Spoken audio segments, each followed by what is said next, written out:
Hello, hello! J'espère que vous allez bien. Je voulais vous partager aujourd'hui une petite astuce que vous pourrez utiliser tout au long de votre grossesse. En fait, ça vient de réflexions qui me sont venues plusieurs fois par rapport à des clientes que j'ai eues en séance, et notamment il n'y a pas très longtemps, je l'ai eu de nouveau en séance. Concernant ce que je vous dis régulièrement dans le fait d'accepter, en fait, notamment d'accepter la douleur. Et, euh, Et la dernière fois, une des clientes m'a dit, je me disais, ok, bon, elle nous dit d'accueillir, euh, mais qu'est-ce que ça veut dire concrètement d'accueillir tout ça? Donc du coup, on l'a travaillé justement lors de la séance.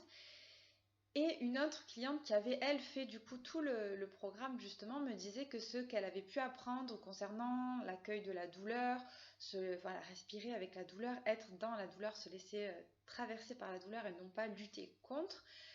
En fait, elle s'en servait tout au long des journées. En fait, dès qu'il y avait une tension quelque part, qu'il y avait peut-être même une émotion d'ailleurs, hein, pas que ça marche aussi pour les émotions et pas uniquement pour la douleur. Dès qu'il y avait, voilà, si il y en avait une qui avait fait un test, je crois, qui avait dû faire le test du Covid, qui est quand même, on va le dire, même si certains disent oh ça va, mais bon, il est quand même très très désagréable. Et du coup, ça en servait voilà, tout au long de la journée, en fait, ou du quotidien, pour pouvoir en faire une expérience, en fait, qui est habituelle. J'en reviens à ce que je dis, la sophrologie, comme toute chose, en fait, qu'on apprend, c'est dans la répétition que ça fonctionne, c'est dans, voilà, l'apprentissage, l'intégration se fait par la répétition. Comme les enfants, ils ont besoin de répétition.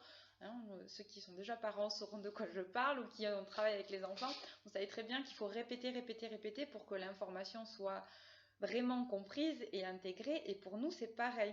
Et d'ailleurs, ça fonctionne parce que nos neurones ont besoin de répétition pour faire vraiment les connexions. Donc plus on va répéter quelque chose, plus ça va devenir naturel de le faire.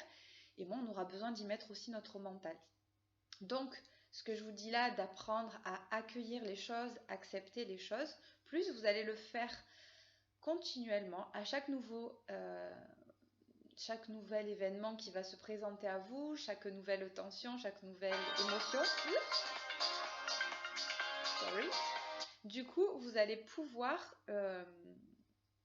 en faire quelque chose de naturel et le jour le jour de l'accouchement, vous allez pouvoir plus facilement être dans cet accueil-là de la douleur, dans cet accueil de vos pensées, dans cet accueil de vos émotions. Et là, vous allez pouvoir apprivoiser tout ça et vous laisser être dans le lâcher-prise et être vraiment dans l'instant pour pouvoir aller au bout de ce projet-là, pour pouvoir aller au bout de chaque situation en fait et pouvoir switcher comme ça sur quelque chose de plus positif une fois que vous l'avez accueilli. Donc je vous invite vraiment à le répéter au quotidien, à l'essayer dans chaque circonstance de votre vie pour voir à quel point c'est efficace et positif. Voilà, je vous souhaite une très belle journée et je vous dis à très vite.